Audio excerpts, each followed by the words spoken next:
Nació a la sombra del Hernio, en Asteasu, donde los Lopetegui, procedentes de Azpeitia, han forjado una leyenda que compite con las que envuelven a ese monte mágico. Pudo haberse dedicado con éxito al frontón, pero decidió cambiar el cuero de la pelota por el del balón. Así que este hombre recto y directo, cariñoso y sensible, dejó su pueblo para defender porterías de todos los colores y terminar siendo el seleccionador de la roja. Este es Julen Lopetegui Agote.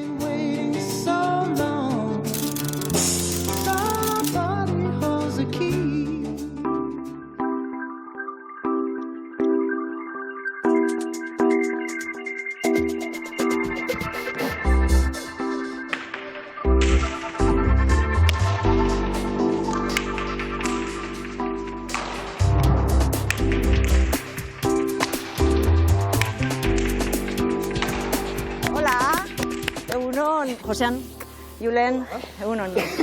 Egunon. Te he visto muy buenas maneras aquí en el frontón. ¿A ti te ha gustado de siempre la pelota? Sí, sí, nuestra familia siempre ha sido pelota sale, nos ha gustado mucho. Yo he jugado también a mano y a remonte, pero aquí el fenómeno al remonte, uno de los mejores zagueros de la historia del remonte ha sido mi hermano, porque yo decidí no seguir. ¿Era bueno jugando? Sí, era bueno. Ahora se lo puedo decir, entonces no, porque se me echaba la chepa, pero ahora sí.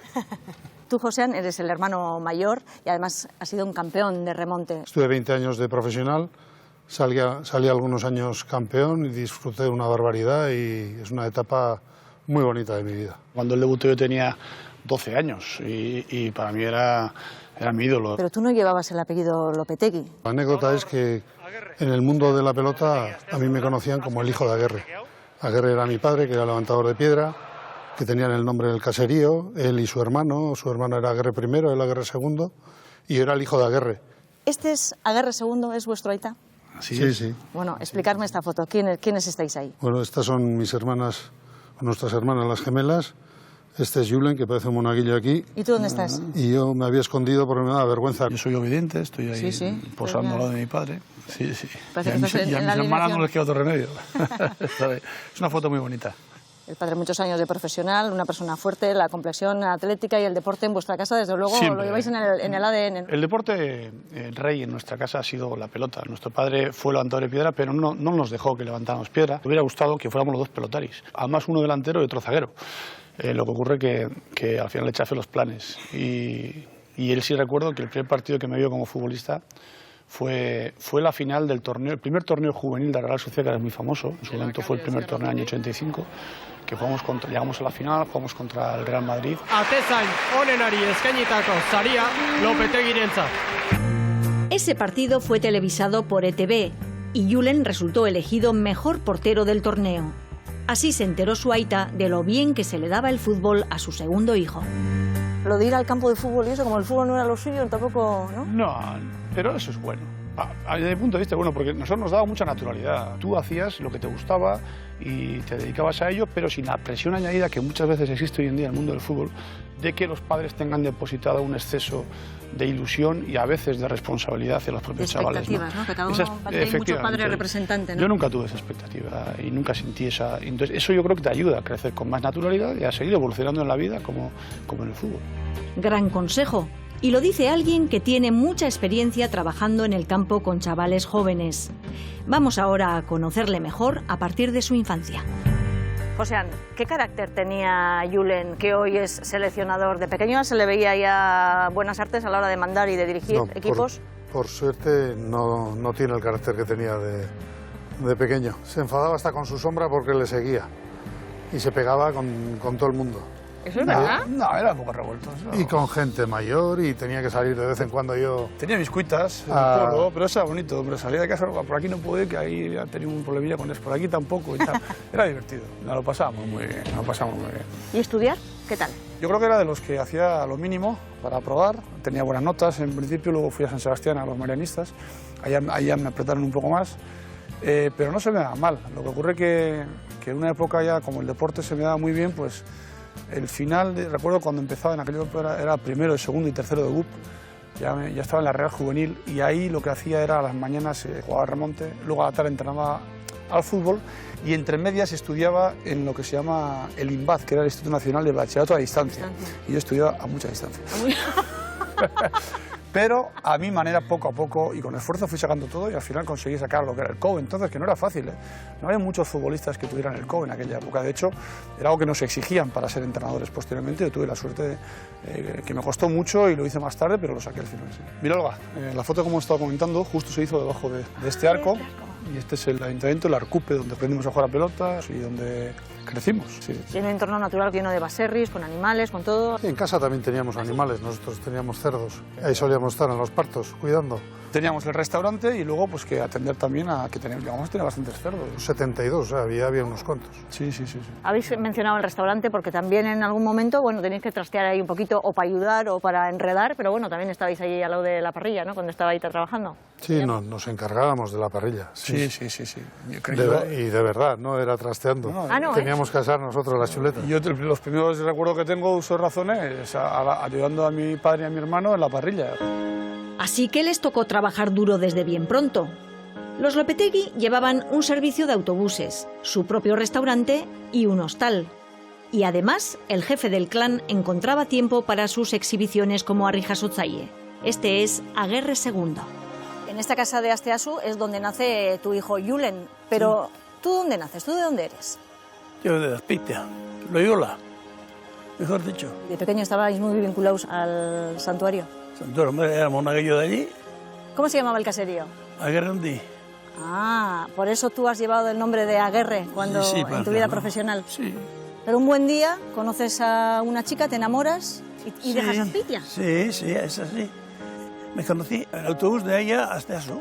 ¿Te conquistó en ese viaje? Sí. De ahí empezó la cosa. De ahí empezamos para acá y vinisteis aquí. Y esta era la casa de ella. Sí, era la casa de ella, sí. Y aquí es donde establecéis vuestro hogar. ¿Y aquí qué hacéis? Renovamos todo y puse restaurante. Cambió el nombre. ¿Porque esto cómo se llamaba? Barragote.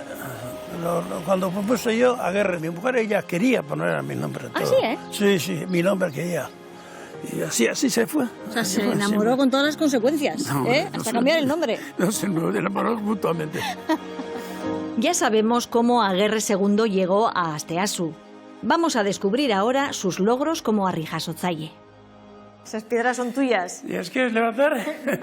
No, eso te dejo para ti. ¿Con cuántos años empezaste a levantar piedra? Le jugué la apuesta con 18 años, primero. Levantar, cortar y correr. ¿Levantar, cortar y correr? Sí, contra un primo carnal mío. ¿Y quién ganó? Yo le gané fácil. ¿Pero a ti de dónde te viene esa afición? Son las costumbres. No había otro ambiente, nada, en ninguna parte. Y que hacíamos esas cosas. ¿Esa ha sido tu gran pasión? Porque a ti te gustaba mucho. A mí me gustaba más la pelota. A mí levantar la piedra no me ha gustado. He andado por el ambiente del público y la prensa y todo eso, pues te tira amor propio y te picas y lo haces. Pero mi afición tenía yo a la pelota. ¿Y por qué no jugaste al frontón? En aquel entonces se le llamaba, decían, pelota y golfo seguro. No me dejaron y ahí, después, ¿en qué me va a admitir? Levantando la piedra. Tampoco hay diferencia. Madre mía. ¿Hay récords que tú has establecido levantando la piedra que no se han podido superar? Sí. 12 veces en un minuto. Todavía no ha batido nadie eso. O sea, ese es uno de los récords. Y ya récords. les costará el que viene también. Porque tiene que levantar 13 para batir. Y, amigo, no queda tiempo. Más rápido no se puede andar. Y 22 veces en un minuto. Levanté Plaza de Toros de San Sebastián. Euskalfesta solía ir mucha gente en aquel entonces. Y yo mismo poner y yo mismo levantar. Y poner y levantar. Yo mismo hice. Difunto Bacharri, que era cronista número 1 en aquel entonces, y aquel anunció muchas veces que ya nos moriríamos sin pedir ese récord. Fíjate. Sobre el mío, y tienes razón. Fíjate. Todavía no ha batido nadie. ¿De cuántos kilos estamos hablando? 5 kilos, 2.200 kilos en un minuto. ¿Y aquí qué estás levantando? Porque eso no es una piedra. No es plomo. ¿También levantabais plomo? Sí, plomo, sí. Se levantaba, pues eso, se hacía así, sin tocar el cuerpo, nada. A pulso, todo. Claro, porque recorrías todo Euskadi. Bueno, hacíamos muchas Todas las fiestas vascas, ¿no? Sí. Yo tengo exhibiciones hechas en 17 días, 27 exhibiciones. ¿Y tú cómo ves que habiendo sido un gran campeón de levantamiento de piedra, tener ahora 2 hijos campeones? Porque el deporte es lo vuestro. Que con mis hijos me han ganado en muchas cosas. son superiores a mí. ¿Tú no le dijiste a su hijo eso de que no seas pelotari porque es cosa de golfos? ¿Tú le dejaste jugar a la pelota? Hombre, porque yo sabía que no era así. Eso, cada persona es como persona y punto. Y Julen con el balón. Sí. ¿Te hizo mucha gracia que se dedicara al fútbol? Sí, sí. ¿Te gustó que se dedicara al fútbol? ¿No le hiciste yo caso? no era futbolista, no le miraba yo mucho. Él sí. Él ha tenido desde niño. Y además, hablando de mis hijos, me emociono. Estoy encantado con ellos. Mejor imposible. Escuchando a José Antonio contarnos sus hazañas y viéndole emocionarse por las de sus hijos, casi se nos olvida recoger los datos de Julen para nuestra investigación. Vamos ya, nos espera en la casa familiar. Este es nuestro refugio, aquí nos sentimos fuertes y cada uno tiene su vida, pero siempre tenemos un punto de encuentro aquí en Asteasu. Sí. ¿Te sabes tus 8 primeros apellidos? Lopetegui, Agote, Aranguren, Arteaga, Iraeta, Eizmendi, Elorza, Calparsoro. Aita y Ama. ¿Quiénes son? ¿De dónde eran? Bueno, el Aita es José Antonio Lopetegui, Aranguren, nacido en Caserío Aguerre de Loyola, República Independiente de Azpeitia, según él, y la ama Juanita Agote Arteaga, nacida aquí. La casa familiar se la quedó la ama y aquí nacimos, aquí crecimos. ¿Dirías que tu Aita y tu Ama son dos de las personas más fundamentales de tu vida? Sin duda, claro. El Aita tenemos la suerte de tenerle con nosotros y la ama nos dejó hace 9 años.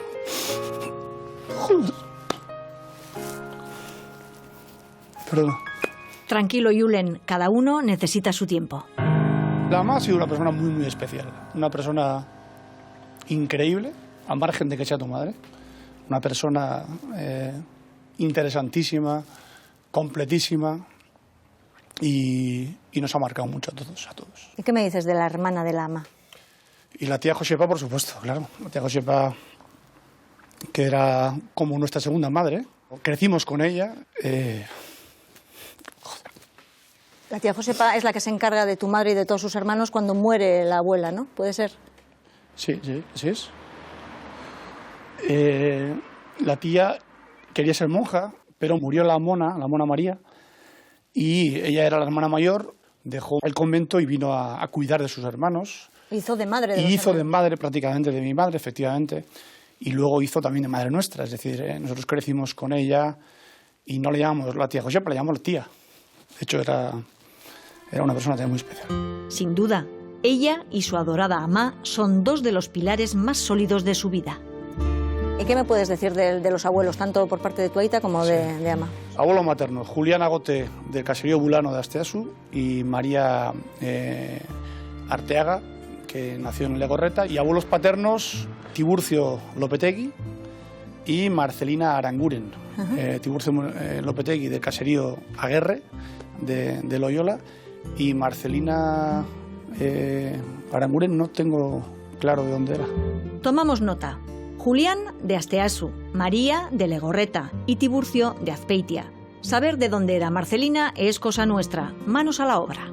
¿Alguna vez has tenido inquietud, curiosidad por saber, por conocer el pasado familiar? La verdad que sí, he tenido la curiosidad por saber, por ejemplo, si los Lopetegui realmente han estado por aquí siempre, saber también la relación que tenemos la familia de la ama con los Agote, con esa historia de los Agote, de la raza maldita. Entonces sí he tenido mucha curiosidad por conocer todo ese pasado y saber de dónde venimos, ¿no? Los Agote, un apellido marcado, una raza maldita. Interesantes misiones las que nos encomiendas. A ver qué conseguimos. Veo que el segundo apellido de Julen es Agote. Este es un apellido que nos hace pensar en discriminaciones durante siglos, desde la Edad Media, así que habrá que investigar. ¿Será la familia de Julen una familia de Agotes? Pero llega un momento en tu vida, con 18 años, en que hay un punto de inflexión. Sí. A ti te ficha el Castilla y dejas todo este mundo y te vas a Madrid. Además de muchas ilusiones y mucho miedo en la maleta, ¿qué te llevas a Madrid?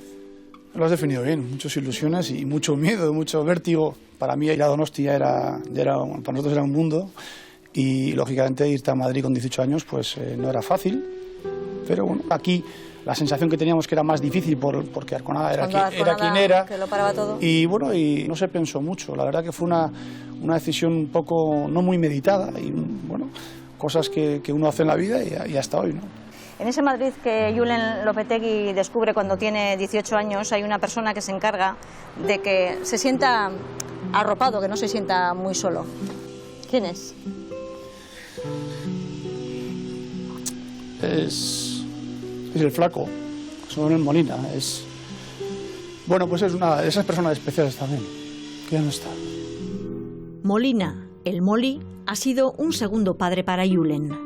Él tenía un discobar, porque era un hombre muy divertido, le gustaba mucho bailar, y nosotros siendo chavales, jugadores de Castilla, cuando podíamos salir, de vez en cuando nos íbamos allí, y ahí le conocimos, y él desde ahí pues nos cuidó, nos llevaba a su casa, y comía, cenaba en su casa, y ahí conocía a su familia, y poco a poco esos lazos se fueron creciendo, hasta el punto que ha sido una de las personas más importantes de mi vida también, fuera de lo que es mi familia. Pues vamos a ver el cariño que tienen ellos a este hijo adoptivo. ¡Hola! ¡Hombre! Pero bueno, qué sorpresas son estas. Es mi amacho madrileña. Para mí como un hijo más. ¿Y ellos tus hermanos? Y es mi hermano. Jorge y Javi. A ellos les conocí cuando eran dos mocosos. Claro, tú piensas que llegó aquí, tú tenías 17 años. 18, fíjate. Era un niño con una carita de bueno que no podía con ella. Siempre, eso siempre. Claro que con la madre que tenía no era de extrañar, porque como Juanita no ha habido otra. Era maravillosa, la recordaré toda mi vida. Sí. Tú ten en cuenta que la mamá, especial. Aparte, viendo a su hijo que llega a Madrid, que está desprotegido más o menos, que está, lógicamente, un chaval de 18 años, y ve que tuve la gran suerte de encontrarme con esta familia en Madrid, para mí, eso fue maravilloso. Para mí y para mi madre también. Porque en mejor hermano no podía estar. Pilar, si José Manuel estuviera aquí, estaría disfrutando de los triunfos de Julen, de esta nueva etapa. El hombre más feliz del mundo. Tenía tanta fe en él que la pena que me da es que no estén ellos los dos más importantes, que son su madre y mi marido. Esa es la única pena que tengo de que no lo puedan ver. Mira, mi padre pesaba pues en torno a 50 kilos, una cosa así. Ahora mismo el orgullo que tendría le pondría en 80 o 90 kilos. ¿De la satisfacción? Por él. Bueno, cuando llegaba a casa siempre veía un cuadro de una caricatura que le hicieron a él con mi padre. En el 88. Era el 88, de hecho. ¿Una caricatura? A ver. La hemos traído para que la vea desde aquí. Estáis los dos del año 88. Tira para arriba un poquito. ¿Te acuerdas de esa caricatura? Pues no me voy a acordar. Esa caricatura nos la hacen, pues ahí se nos ve que tenemos un vaso en la mano. Sí. Nos la hacen en el Classic. Sí, señor, esa caricatura estaba en la cocina de la casa de Pilar. Sí, claro que sí, no me voy a acordar. Qué buena. Qué bueno. Bueno, familia, nosotros tenemos que seguir investigando los apellidos de Lopetegui. Igual llegó hasta un Molina, fíjate. Igual tenemos algún Molina y si no lo incorporamos. Eso ya va incorporado, de serie. Un beso muy fuerte y lo que necesitéis aquí estamos. Hasta luego, guapos. Es que ricasco, agur. Qué curiosa la caricatura, ¿no? Me acuerdo perfectamente, me acuerdo todo. Dónde estábamos, cómo estábamos, la verdad que sí, era muy graciosa, sí. Y ellos la guardan como oro en paño, ¿eh? ¿Pero a ti te gustaría tener el recuerdo de esa caricatura? Nos hemos encargado de que nos la hicieran llegar y esta copia es para ti. O sea que esto se puede quedar en Asteasu. Qué bueno, muchísimas gracias. Me hace muchísima ilusión. Joder. Qué buena. Julen, encantado. Y nosotros más por haberte hecho un poco más feliz. Tienes esa familia de referencia que te hace de paraguas en un Madrid desconocido para ti. Desarrollas tu actividad deportiva y encuentras el amor también en Madrid. Correcto, así es. Encuentro a mi mujer, a mi amor, que es la madre de mis hijos. Además, coincide que es hermana de un compañero mío del Madrid, que Juan José Sánchez Maqueda. Y entonces a través de él conocí a su hermana y hasta hoy, aquí estamos, hasta hoy. ¿Y sois padres de? Somos padres de dos chavales y una niña, de John, Daniel y María. de 21, 17 y 12 años respectivamente. ¿Haces lo que puedes para traerles aquí a Asteasu? Sin ninguna duda. Uno está orgulloso en la vida de muchas cosas, pero una de las que más orgulloso estoy es de la relación que tienen entre los primos, en este caso. Para mí es algo muy importante, porque mis sobrinos viven todos aquí, pero mis hijos viven en Madrid. Ser del corazón de Guipúzcoa es algo que Julen cuida y trata de transmitir como un tesoro. El clan de los Lopetegui se mantiene muy unido en torno a Asteasu, un pueblo y una familia que conoce de cerca a alguien que también es natural de allí, Bernardo Achaga. Cada uno de nosotros en un pueblo pues tiene, digamos, 10, 12 casas de referencia, y una de las casas de referencia para mí es lo que es la casa de los Lopetegui, ¿no? De Josean y de Julen y del padre de Aguerre. Esa es una casa en la que se respira mucha fuerza. Ellos tienen una fuerza enorme, es algo...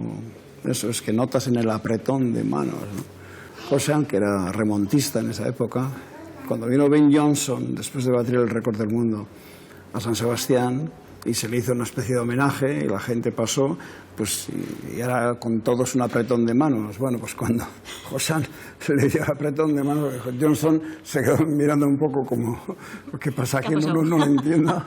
Esa es una genética, además, que ha ido pasando de generación en generación, porque el padre de Josean, José Antonio, y todos sus hermanos, los 8 chicos, eran... De hecho, ahí hubo un intento, no me acuerdo cuántos kilos querían levantar entre los 8 hermanos, era, no me acuerdo, una barbaridad de kilos lo que querían subir, pero algunas de las mujeres de los hermanos no quisieron que sus maridos participasen en esa prueba, porque fíjate lo que son las cosas, porque en esa época el levantamiento de piedras, el deporte rural, para la gente que vivía en ciudades o la gente que se había marchado a vivir a ciudades, era una bajeza, ¿no? El deporte rural era una bajeza, y entonces pues no quisieron participar. Y creo que José Antonio, Aguerre Bigarrena, Aguerre II, siempre ha tenido esa pena de no haber batido ese récord de los 8 hermanos. Para José Antonio, sus hermanos, es decir, la gente del caserío Aguerre, levantamiento de piedra, para ellos el mundo... Yo no sé si lo interpreto, es un poco una epopeya. En el caso de Josean y de Julen, el mundo ya es en nuestro mundo, no es una epopeya exactamente, es un mundo más problemático, no sé, ¿no? También es más, no sé cómo decirlo, más complejo, ¿no? Que quizá el mundo de sus padres, ¿no? Vamos a ver si en euskera la palabra agote puede ser un topónimo o puede ser algo que nos haga ver el apellido desde otro lado. Vamos a ver. Agorte, agot, sagortu, agot. Esto es lo más parecido. Persona perteneciente a una raza desconocida que vive en el norte de Navarra e Iparralde. O sea que esto nos sigue llevando a la misma línea de investigación. Vaya, de momento todas las pistas apuntan a que Julen es agote. Así que sus antepasados serían perseguidos. Bueno, volvamos con él. En 1989 llegó al Real Madrid. En el 94 entró en el Barça. Dejó la portería para entrenar a varios equipos y antes de ser seleccionador nacional absoluto, ejerció ese papel con las selecciones sub-19, sub-20 y sub-21. En Madrid vas desarrollando tu carrera deportiva y en un mundo tan competitivo como es ese, también se hacen amistades, Julen. Sí, sin duda. Se hacen amistades y muy fuertes además, porque... Como digo yo siempre, en Madrid cuando llegamos, todos los que estábamos éramos de fuera. Vamos a ver qué te parece este amigo. Bueno, Julen, ya sabes que te deseo lo mejor. Te hice caso, me animabas a entrenar y estoy entrenando.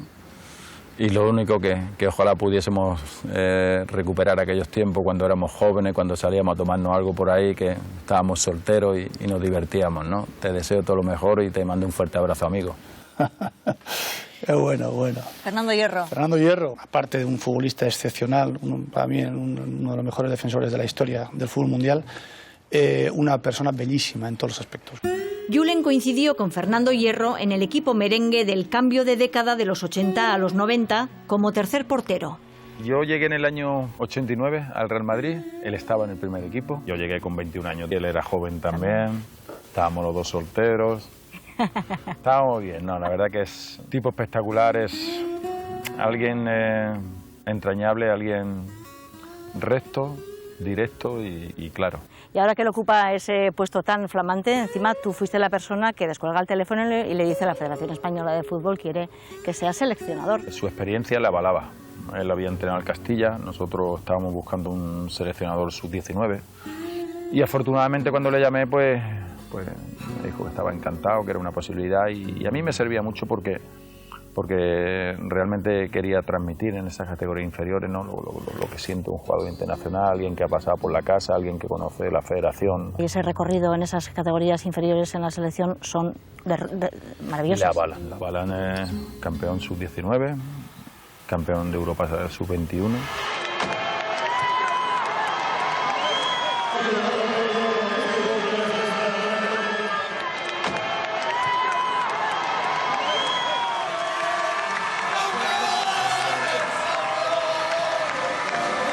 Y yo creo que al final el cambio generacional de seleccionador es un acierto total, ¿no? Porque es un conocedor perfecto de todos esos jugadores que van llegando a la selección absoluta hoy día. Y en ese sentido yo estoy seguro que las cosas le van a ir muy bien porque todo el mundo entiende que era el candidato perfecto, ¿no? para suceder a Vicente del Bosque.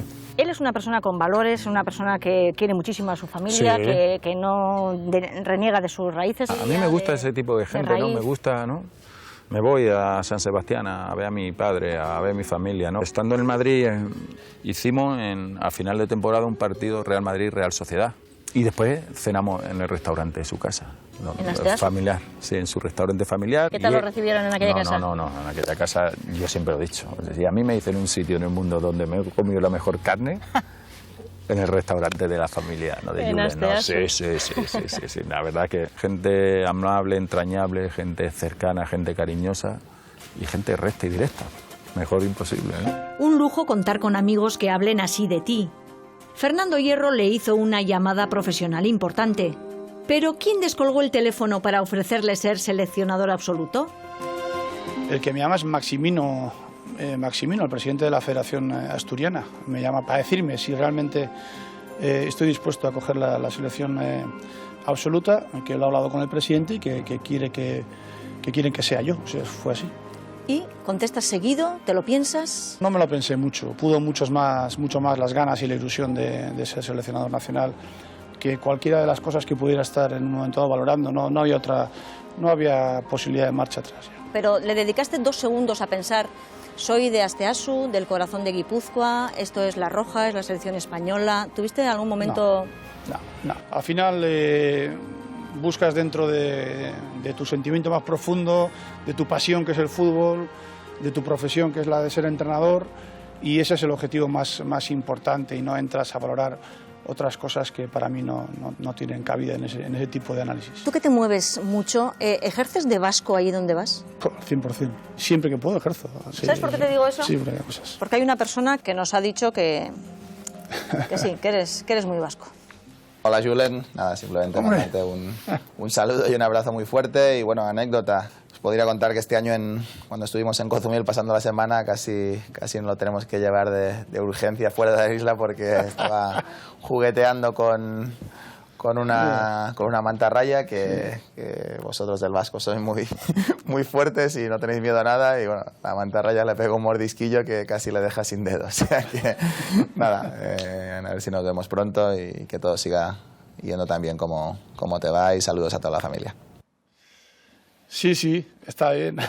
Rafa Nadal. Sí, esa anécdota que ha contado, pero es una media verdad. La culpable no fui yo, el culpable fue mi hermano. Y yo fui la víctima, que iba al lado y me picó a mí, sí. Un buen amigo también. Aunque en el Barça Julen apenas jugó 5 partidos de liga en 3 temporadas, le dio tiempo a hacer grandes amigos, entre ellos el centrocampista Miguel Ángel Nadal. Coincidió con él en el Barcelona y sí que después tanto con Julen como con Josean, su hermano, pues sí que la amistad ha ido continuando y sí que de vez en cuando nos vamos viendo. ¿Cómo es el Julen Lopetegui que conoce Rafa? Bueno, yo creo que es una persona entusiasta, ¿no? Es un fanático del fútbol, le encanta hablar de fútbol y yo diría que es un apasionado y un amante del deporte, ¿no? Y a nivel personal, pues una persona que si estás con él, pues te diviertes, ¿no? Ir a cenar con él, pues siempre es un seguro de que lo vas a pasar bien y te vas a tener una cena entretenida. ¿Dirías que ejerce de vasco allí donde va? Evidentemente sí que es alguien que se siente de donde es, y tanto él como su familia pues saben de dónde vienen, saben sus raíces, y yo creo que es algo muy importante. Para él es importante la familia y la raíz. ¿Y para Rafa Nadal? Yo he tenido la suerte de tener un vínculo familiar y una familia que siempre ha estado muy unida, una familia que me ha permitido tener tranquilidad y que me ha apoyado en todo lo que he hecho, ¿no? Y me sigue apoyando. La familia para mí pues lo es casi todo. ¿Y a qué se agarra Rafa Nadal cuando pintan bastos, que se dice? No, por suerte no me pintan mucho bastos habitualmente. A nivel de vida, pues la vida me va bien, pero bueno, evidentemente cuando tienes cosas que tienes que hablar, y bueno, normalmente pues a las personas cercanas, a la familia, sin duda. Aquí tenemos un expediente de hidalguía de 2 hermanos que descienden del caserío Agote de Haya, que es el mismo del que desciende Julen Lopetegui. Les interesa acreditar que no son herejes porque los Agotes están considerados herejes y están perseguidos. Lopetegui ha pasado por muchos equipos, pero el que primero llevó en el corazón fue aquella Real Sociedad mítica que arrasó al inicio de los 80. Aquí le espera parte de la alineación que desde niño se sabe de memoria. Bueno, ¿qué te parece estos chicos que están aquí dando al balón? Venga, te puedes sumar, te puedes sumar, ¿Qué pasa, hombre? ¿Qué tal estás? Bien. Muy contento de veros. ¿Qué tal? Sí, ¿no? Son mis hijos. Joder, qué sorpresa. Sí, señor. Nicolás Gorriz, Sí, 2 señor. de los componentes de aquella Real Sociedad triunfadora que lo ganaba todo. Eran tus ídolos, tú eras más pequeño, estabas... Absolutamente. Yo crecí, como todos los chavales de aquella época, con la Real Sociedad, aquella que consiguió 2 ligas, y yo me sé de memoria el 11 de ellos. Y, venga, joder, sí, estaba Arconada, Celayeta, Gorri, Gajate, Cortabarría para 2 puestos primero, Gajate, luego tú y luego los 2, ¿no? Sí. Olaizola en la izquierda, de lateral izquierdo, Diego Alonso Zamora con Iriarte, que entraba de vez en cuando, y arriba, y Diego Rasatruste y López de Farte, y ya luego Pello Uralde también, la aparición de Pello Uralde, o sea que ese era el 11. ¿Lo ha dicho bien? Muy bien, 10. Yo era de los que iba a Antocha 2 horas antes, de los primeros, y nos colocábamos atrás, y de los ultras de aquella época, hombre. Santi nos impresionaba mucho, que era así rubio y fuerte, y llevaba de cabeza muy tal, y luego López Duarte era muy habilidoso, Rasatruste era el delantero centro. Era un equipo que yo creo que consiguió, aparte de los éxitos que tuvieron, consiguió enamorar a toda la provincia de Guipúzcoa y también a gran parte de España, ¿no? Quizá ahora es cuando te vas dando más cuenta de lo que supuso aquello, ¿no? Porque, bueno, pues como le pasó a él, ha pasado a mucha gente que aquel equipo pues marcó historia, hizo historia, y la verdad es que fue una cosa muy bonita, un logro muy importante. Cantidad de gente hoy es el día que todavía te recuerda y siempre te dicen que aquellos momentos han sido los de los mejores de su vida, ¿no? ¿Tú también estás de acuerdo? Sí, aquello fue algo impresionante. De repente pues haces un viaje incluso a Andalucía y tengo anécdotas de gente que te conoce y de aquella época, de decir, tal, no sé, tú eres Irígoras y tal, y decir, pues, tú tienes 20 años, ¿no? Y, sí, pero es que mi padre tiene la foto vuestra en el salón. Por ejemplo, en el pueblo de Rompido, en Huelva. Y dice, uy, sí, no, joder, le encantaba vuestro equipo, un andaluz de Huelva, sí.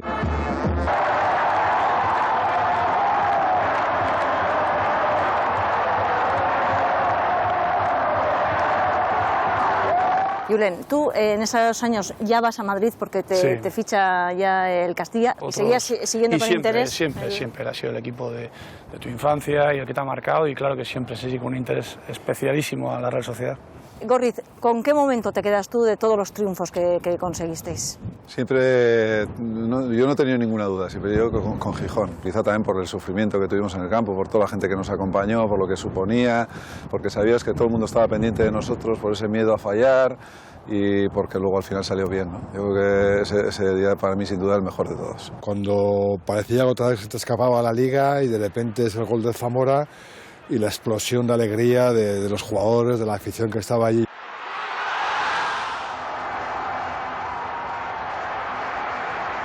Ese día de Gijón, que ellos vivieron profesionalmente el mejor día de su vida, también nosotros como aficionados de la Real vivimos el mejor día de nuestra vida, ¿no? Yo recuerdo cómo fue ese día. Mi padre no me dejó ir a Gijón, era muy pequeño todavía y no me dejó ir, y lo vivimos en un cine, y fue una sensación de júbilo y de alegría increíble, sí. Nos despedimos de Julen dejándole en buenas manos. O no, porque parar los tiros de Idígoras y Gorriz no debe de ser fácil. Volveremos a encontrarnos con él cuando demos por cerrado el trabajo de investigación. El tema de aquellos agotes perseguidos es más que interesante. ¿Será Agote Julen? Lógicamente, debería ser así. Debería ser así porque el apellido Agote tiene unas connotaciones bastante negativas. Entonces, no creo que nadie de forma voluntaria fuera a cargar con un apellido que le va a señalar por la calle como alguien de tercera categoría. No creo que nadie elija un apellido, yo qué sé, maldito o apestoso o lo que sea. En euskera, etimológicamente, ¿tenemos alguna... No, nada. ¿Algún significado? No hemos encontrado nada. Julen Lopetegui Agote sería familia de agotes. Sin duda. ¿Quiénes eran esta gente? Es un grupo social que de alguna manera tienen un vínculo entre sí, que desde hace 1000 años se les señala como parte de un grupo social diferente, y diferente en el sentido peyorativo. Para que te hagas una idea. A ver, ¿cómo era el día a día de esa gente si estaban tan marcados? Primero, tenían que vivir separados, ¿vale?, de los demás. Una de las razones de la separación que se les achaca normalmente es que padecían ciertas enfermedades. Segundo, no se podían de ninguna manera ni cruzar ni casar con los demás y tal, pero es que tampoco podían desempeñar los oficios que quisieran. Solo podían trabajar en cosas relacionadas con la madera o con la piedra. Casi todos eran carpinteros. Y además se reconoce, porque también hay mucho escrito al respecto, que eran los buenos carpinteros, los verdaderos, los que sabían trabajar bien la madera. O sea, que de alguna forma la sociedad les reclama como buenos profesionales que son, pero por otra parte les rechaza porque son agotes. Eso es. Cuando hablamos de que la sociedad les reclama, en realidad les reclaman los poderes fácticos de la época. Les reclama la iglesia para construir sus templos, les reclaman los nobles para construir sus castillos, pero el resto de la gente, cuando pasaban por ahí, les señalaba con una mano y les decía: tú eres agote, tú eres de tercera categoría. Y les obligaban a llevar una pata de oca sobre un paño rojo en el hombro izquierdo. ¿Y a la iglesia podían entrar con normalidad? No. Les obligaban a entrar a la iglesia por una puerta diferente de las demás. Una puerta más pequeña que les obligaba a agacharse, a humillarse para poder entrar. Pero es que dentro de la iglesia estaban separados, en algunos sitios por rejas. Tenían una pila de agua bendita diferente, tenían una pila bautismal diferente. En muchos lugares no les permitían enterrarlos en el cementerio comunal. Ya después de muertos les seguían señalando, les seguían separando. ¿Y hoy en día, Iñaki? No, hoy en día yo creo que ya está fuera. Ahora solo a algunos estudiosos nos sigue interesando el porqué, sobre todo es el porqué. ¿Por qué? ¿Por qué durante 1000 años esa maldición? ¿Por qué esa separación? Diversas teorías, pero ninguna respuesta definitiva. Julio Caro Baroja, por ejemplo, mantenía que los agotes descendían de los leprosos. El miedo al contagio sería el motivo de aquel terrible rechazo. Otros investigadores señalan que eran cátaros, herejes. Habíamos dejado a Julen bajo los palos de una portería en Zubieta y lo encontramos ahora defendiendo otra, la del colegio de Asteasu. ¡Joder! ¡Osondo! Hola, Casio, ¿qué pasa? ¿Qué tal? Barriro. ¿Qué tal? Bien. No sé si cuando tú ibas a la escuela de pequeño teníais estas porterías, estas instalaciones. Las porterías eran estas cosas que las ponemos aquí, una piedra aquí y la chaqueta allí. Ahora ya ves que el colegio aquí en Asteasu ha cambiado y es diferente y la verdad que es una maravilla el colegio. Pues ahora vamos a entrar a esta escuela porque te espera una lección de historia muy especial, la historia de tu familia. ¿Vamos? La estoy esperando. Venga, a la base. Nos espera aquí el jefe de nuestros historiadores, Juanma González Empellín, Julen Lopetegui. Muy bien, mucho gusto. Está dispuesto a escuchar la historia de su vida. Voy a empezar por lo fácil, que eres tú, Julen Lopetegui Agote, hijo de José Antonio y Juana Ignacia. Pongo el Ignacia porque Ignacio o Ignacia es el nombre que más se repite en vuestra familia durante siglos. Vendrá de San Ignacio eso. Me imagino, estáis siempre pidiendo a ver si os ayuda, para el partido, para lo que sea. Vamos a hacer una de matriarcalismo vasco y vamos a empezar por Juana Ignacia Agote, que es el apellido más peculiar. Os hemos podido seguir hasta Antonio Agote, que debió nacer hacia 1675 en Haya, aquí cerca. Pero los Agote de Haya vienen de antes. Bueno, pues este es el caserío Agote, que os da apellido. Los Agote, esa rama de tu madre, salís de aquí. Qué interesante. El hijo de Antonio, Juan Antonio, en 1736 se casa con Catalina Galdós de Asteasu. Aquí dais el salto a Asteasu. Y desde luego no sois una familia aventurera. O sea, Asteasu, Asteasu, Asteasu. Y hasta hoy. Entonces yo he roto moldes, entonces. Muy lejos. Pues tú eres el que de momento te has movido. Primeros datos que se lleva Julen y de bastante peso. El caserío del que proceden sus antepasados y el momento en que se trasladaron a Asteasu. Llega la hora de revelarle si pertenece o no a la raza maldita de los agotes. Nosotros hemos consultado con una de las personas que quizá más sepa de agotes, es Iñaki Garijo, y él sí que nos confirma que el que lleva el apellido Agote, sí o sí, son agotes. Nadie hubiera llevado como estandarte ese apellido pudiendo poder evitar esa discriminación social. Y de hecho en vuestro caso se da una circunstancia curiosa, y es que es bastante frecuente que el agote se convierta en los documentos en argote. En un caso como este a mí no me extrañaría que de vez en cuando ellos intentaran a ver si cuela y en lugar de agote somos argote. Natural. ¿Quién no iba a querer huir de semejante estigma? ¿Quién va a desear que le aparten de sus vecinos y que solo le dejen ejercer algunos oficios cobrando menos además? Cuesta mucho entender tanta discriminación y tanto dolor. ¿Por qué viene el San Benito malo de los agotes? ¿Qué hicieron? Lo último que yo he visto así sobre ellos es que pueden tener relación con los cátaros. Roma dice que esto son unos herejes y entonces Roma organiza una cruzada contra ellos. Los machacan en unos cuantos años y algunos cátaros salen huyendo. Quizás estos agotes que llegan a la zona de Iparralde, del norte de Navarra, sean esos cátaros que... Y vengan con el lastre de que Roma en un día dijo... Se les pone un nuevo nombre, un nuevo mote, son los agotes, son mal vistos por la sociedad. Esta es la teoría que tiene más adeptos. Los cátaros eran una comunidad religiosa de carácter gnóstico que se extendió por Europa occidental a mediados del siglo X. Promulgaban el ascetismo y el rechazo del mundo material como la única vía para salvarse. La Iglesia se encargó de erradicarlos mediante una cruzada en el siglo XIII.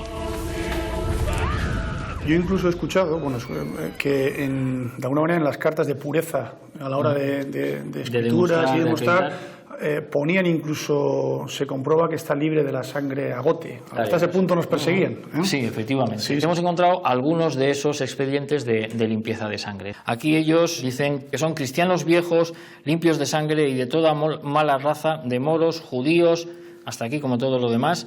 Agotes, se especifica que no son agotes, o sea, un agote dice que no es agote. Normalmente si tu también... apellido, está claro que tienes. Ya, pero ellos lo que dicen es que no, nos apellidamos agote pero por una casualidad. No es que renuncien a, sino demostrar que nunca hemos sido. Pero este es un caso muy curioso porque no consiguen demostrarlo con documentos. Pero ¿a qué apelan? Apelan a la memoria. Se sabe que desde los 10, 20, 30, 40, 50, 60, 80, 100 y más años y durante tiempo acá que memoria de hombre no puede recordar, han sido siempre cristianos viejos. Esos generosos testimonios de los vecinos en favor de los antepasados de Julen fueron recogidos en 1773 en esta hidalguía. Tuvieron que recurrir a la limpieza de sangre para quitarse de encima esa mancha. En aquella época, que era tan fácil limpiar cualquier tipo de etnia, creo que cuando no lo hicieron era porque realmente necesitaban a los agotes en algún caso. Y yo creo que porque en el fondo tampoco eran especialmente problemáticos. Cosa que no pasa en el norte de Navarra o en Iparralde, donde los agotes sí fueron muy severamente controlados y si eras agote en el Baztán, eras agote en el Baztán, punto. Ahí era muy difícil quitarse ese peso de encima. Eso fue así. Pero también es cierto que en Asteasu los antepasados maternos de Julen llegaron a sentir miedo en algún momento. En 1775, el alcalde de Asteasu, donde vivíais los agote, recibe la orden de que investigue a un señor que acaba de llegar a Asteasu, procedente de Navarra, y que se sospecha que es agote. Yo me imagino que en Asteasu, si tus antepasados agote, Juan Antonio Agote, de repente oye que el alcalde está investigando a un presunto agote, seguro que no le llegaba la camisa al cuerpo, pasaría más miedo que otro poco. Afortunadamente, el paso del tiempo ha barrido esa discriminación. Por cierto, Julen, ¿sabes que a los agotes se les solía retratar como rubios y de piel y ojos claros? Si llegas a nacer unos siglos antes... Lo dicho, una suerte el paso del tiempo. Bueno, dejamos ya tu apellido materno y vamos con los Lopetegui. Hacia 1675 debió de nacer Francisco Lopetegui en Urrestilla, que es Azpeitia. Sí. Aquí pasáis de Aya a Asteasu, aquí sois Azpeitia, Azpeitia, Azpeitia, También, Azpeitia. Toda la familia Lopetegui se mantiene en Azpeitia. Vamos a pasar a su nieto. Pedro se casa en 1766 con María Ignacia. Tenemos su contrato matrimonial. En realidad, quien hace el contrato matrimonial, quien firma el contrato matrimonial son los padres. Los novios van un poco a ver qué han decidido todos estos. El contrato se firma en la casería de Gorostarzu, que es la casería de los Lopetegui, donde viven como inquilinos, no son propietarios. La gran virtud de este documento es que hace un inventario exhaustivo de todos los bienes que va a poseer la pareja. 2 yuntas de bueyes, que las valoran cada una de 80 ducados, 4 vacas y un novillo, 21 ovejas, 3 carros con sus aparejos, 4 pares de layas, 1 docena de azadas, 1 cuba y una pipa de envasar, 4 cerdos, 1 para matar y los otros 3 para engordar, 5 camas con cada 2 mudas, 4 arcas y un arcón de guardar trigo y 8 libras de lino. No está nada mal. Con todo ese ganado, aperos de labranza, muebles y sin tener que pagar hipoteca de la casa, se puede poner en marcha hoy mismo una vida en común perfectamente. El campo en esta época deja muy pocos excedentes para comercializar. Consumo propio. Eso es para consumo propio y poco más. ¿Qué pasa? Los alquileres habitualmente, una parte por lo menos hay que pagarla en metálico. ¿En qué trabajaban tus antepasados para conseguir ese dinero? Como transportistas. Tienen 3 carros y tienen 2 yuntas de bueyes. Para llevar, pues quizás el chacolí o la sidra a los mercados, de otros caseríos. Otra cosa que nos cuenta es que Pedro no es el hijo mayor. Hay otro llamado Manuel, que aunque Manuel, es el mayor, tiene alguna poca especie de asimplado. Probablemente es la forma de decir en aquel momento que tenía pues algún problema físico o más probablemente psíquico. Bueno, pues de alguna manera queda un poco relegado. Y otra cosa que se deja clara en el documento es que la madre de Pedro dice que haya de quedar a cuenta de la madre el régimen y gobierno de la casa, conforme ha tenido hasta aquí. O sea, ella va a ser la que va a seguir gestionando, controlando el caserío. Esto es excepcional. Hasta ahora nunca habíamos visto que alguien dejara constancia así de su voluntad de mantener el control sobre el hogar. Sí se suele estipular que los padres vivan con ellos, pero en este caso tu antepasada va más allá y no solo regula que van a vivir en la misma casa, sino que ella va a mandar. Ella va a ser la que maneje el cotarro. No, ahí pienso que quizás pueda haber, si de alguna manera el hijo mayor tenía algún tipo de problema, ella también se garantiza de que de esa manera su hermano no se va a desembarazar. Sí, es posible que eso haya influido, pero en cualquier caso, ese afán de, bien, tú te casas, pero aquí sigo mandando yo, se repite en varios casos en vuestra familia. Estirpe de mujeres poderosas la vuestra, Julen. Me voy a sumar a la clase porque tengo algo para ti. Pedro y María Ignacia tuvieron un hijo que fue Josep Manuel Lopetegui, que casa con Josefa Azcuna. Azcuna como el fallecido alcalde de Bilbao, ¿no? Caliente, caliente. Hicimos otro programa de esta misma serie con una familia de cantantes bilbaínos, los Uranga, que también tenían origen guipuzcoano. Y en 1773 un Uranga casó con María Nicolasa Azcune, que era tía de Josefa Azcuna. Visto así, ¿quién resulta que es pariente de los Uranga, que es pariente de los Mocedades?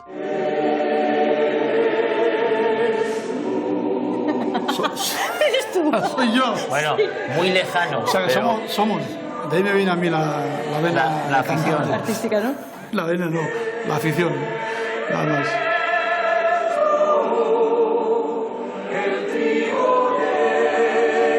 Curioso. Pues sí, estos son tus nuevos parientes. Y el que anticipabas... También estás emparentado con el fallecido alcalde de Bilbao. Y gran alcalde de Bilbao. Interesantísimo. 200 años erais del mismo tronco familiar. Que tengamos el tronco familiar. Muy bueno. De Josep Manuel y Josefa nace Pedro Ignacio. Pedro Ignacio tiene 9 hermanos, o sea, él y 9, total 10. De esos 9, 7 son Ignacios. Francisca Ignacia, Pedro Ignacio, Juan Ignacio, José Ignacio, Ignacia María, o sea, hay Ignacios por todos los lados. Son también labradores, pero lo cierto es que Pedro Ignacio es un personaje un poco curioso. Cuando se plantea el futuro de sus hijos, intenta buscar nuevas perspectivas. Dice que a uno de ellos, Ignacio Quintín, hay que ayudarle a aprender un oficio, como ha manifestado ser su deseo, y a Juan Ignacio darle instrucción primaria.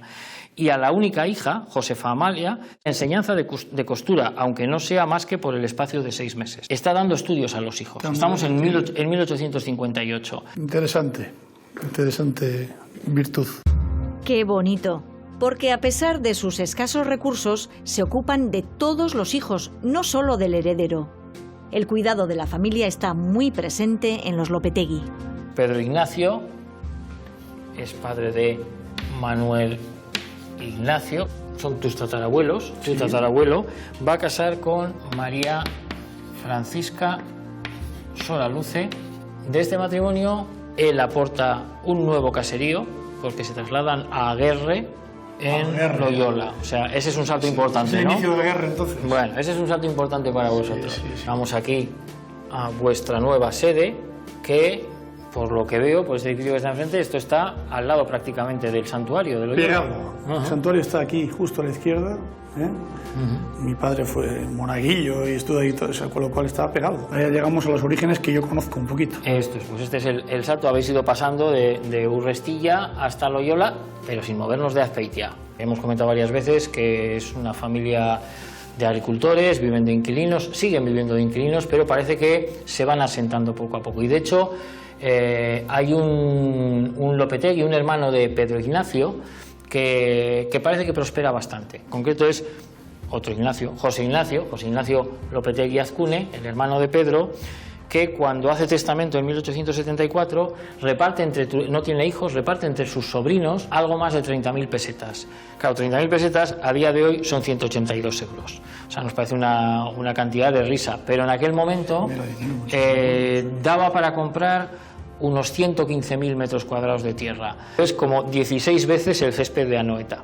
O sea, que es un solar majito el que se podía comprar. Y cuando hace el testamento María Francisca, que sobrevive a Manuel, dice que tienen algo de dinero, en concreto lo que les había dejado ese tío, 2.500 pesetas, que era mucho dinero, para redimir y atender a los gastos del hijo o hijos que les tocasen en quinta la suerte de soldados.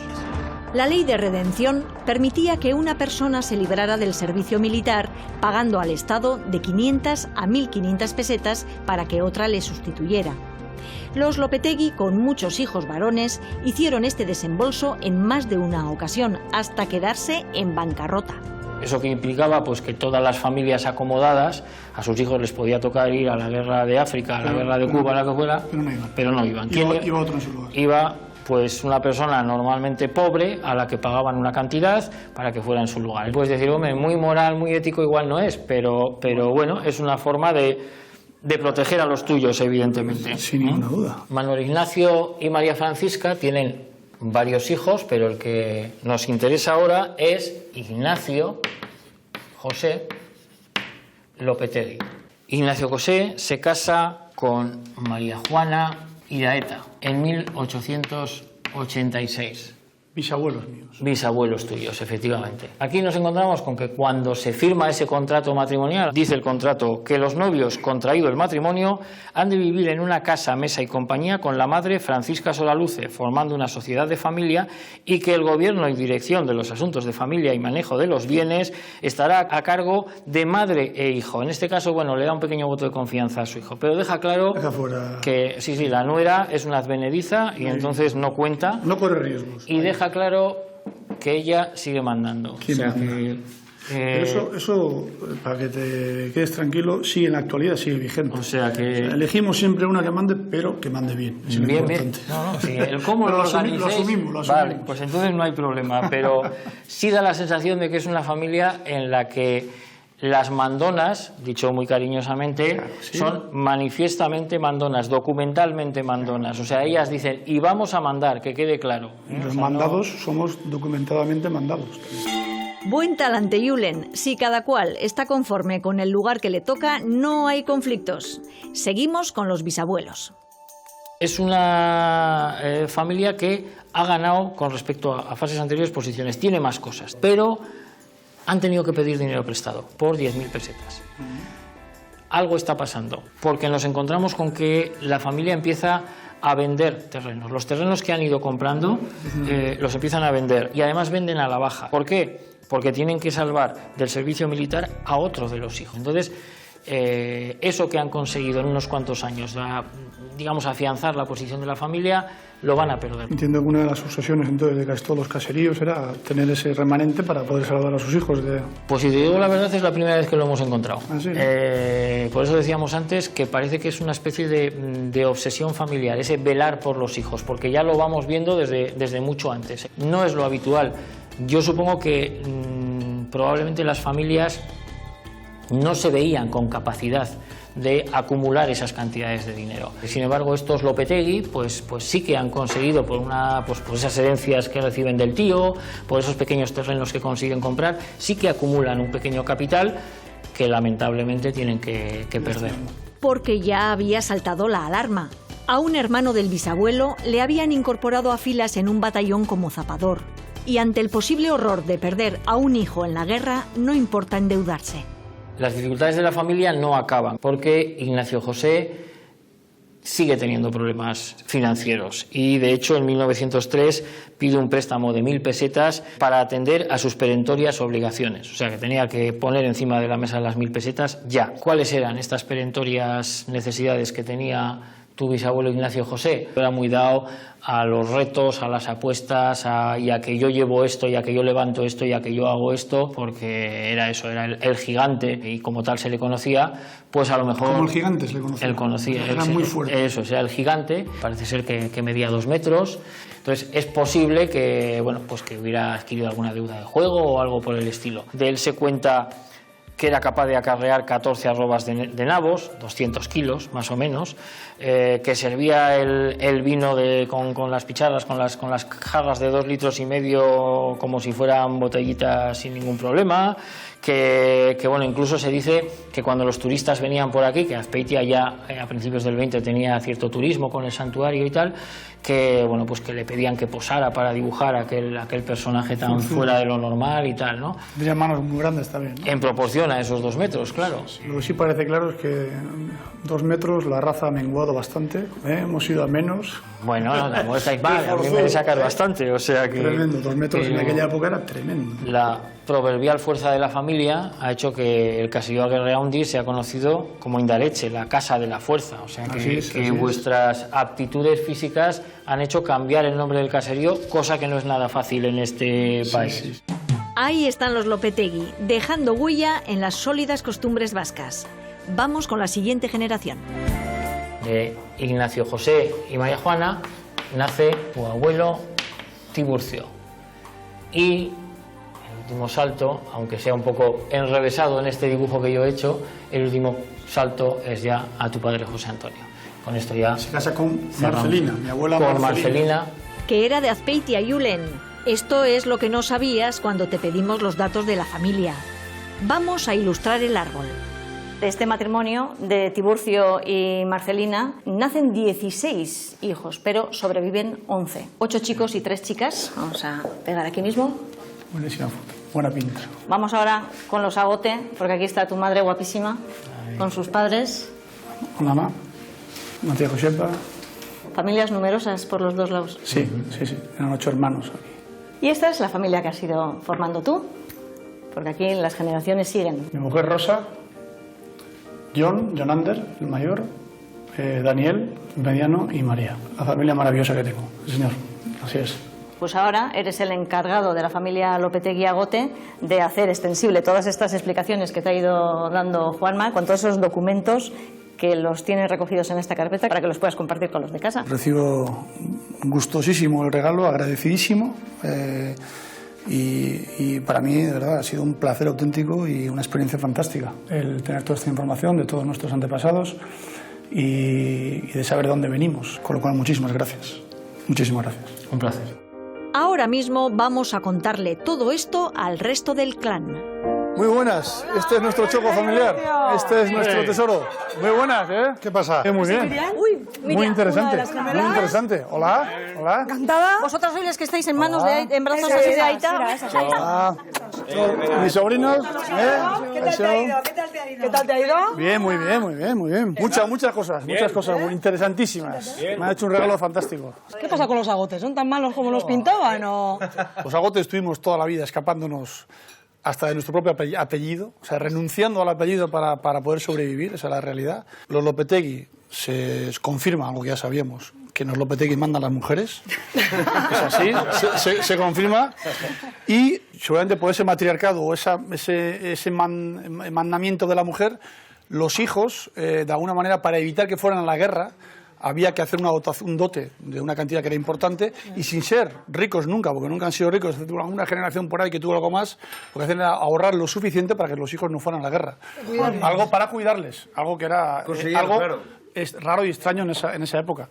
O sea, que cuidábamos de los hijos ya desde entonces. O sea, que seguimos haciéndolo ahora, ¿no? Igual que ahora. Seguimos igual. Una cosa curiosísima es que somos familiares del alcalde de Bilbao fallecido, Azcuna, al que le tenía una admiración tremenda, y de los Mocedades. De los Uranga. De los Uranga. Mocedades, por Dios. Maya, Estíbaliz, Iñaki. De los Uranga, los Mocedades. Y de ahí viene la vena artística y lo bien que canto yo.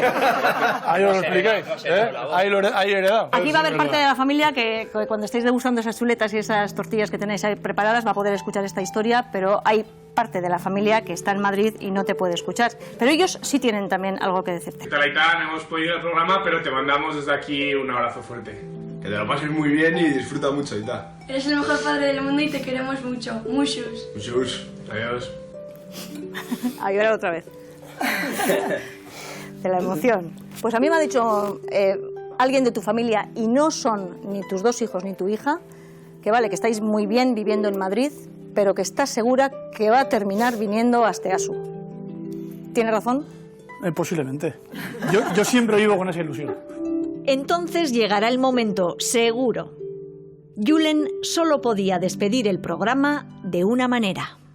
Aprovecho para decir a la parte de familia, me falta otra parte de la familia que no está aquí, pues lo afortunado que estoy por tenerles aquí a todos siempre, que les quiero muchísimo y que la familia siempre es lo más importante. Brindo por ello. Por todos vuestros apellidos vascos.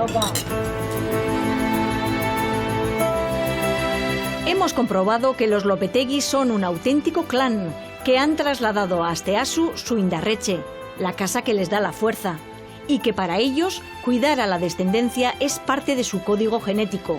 Hace siglos ocupándose de que sus hijos estudiaran y se libraran del servicio militar, y hoy inculcándoles el valor de las raíces y la autenticidad de la vida de pueblo, que Julen tan bien conoce.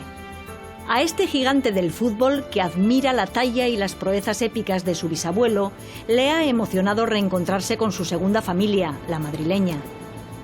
Esa sensibilidad a flor de piel la comparte con su aitá, el contundente Harry Jasotzaile, que aún hoy sigue invicto en los récords que batió con sus piedras. Y sí, Julen es agote, pero como dice él, si no acabaron con ellos hace siglos pudiendo hacerlo, sería porque algo bueno aportaron a la sociedad. Seguro que sí. Que ese espíritu positivo te siga acompañando, Julen.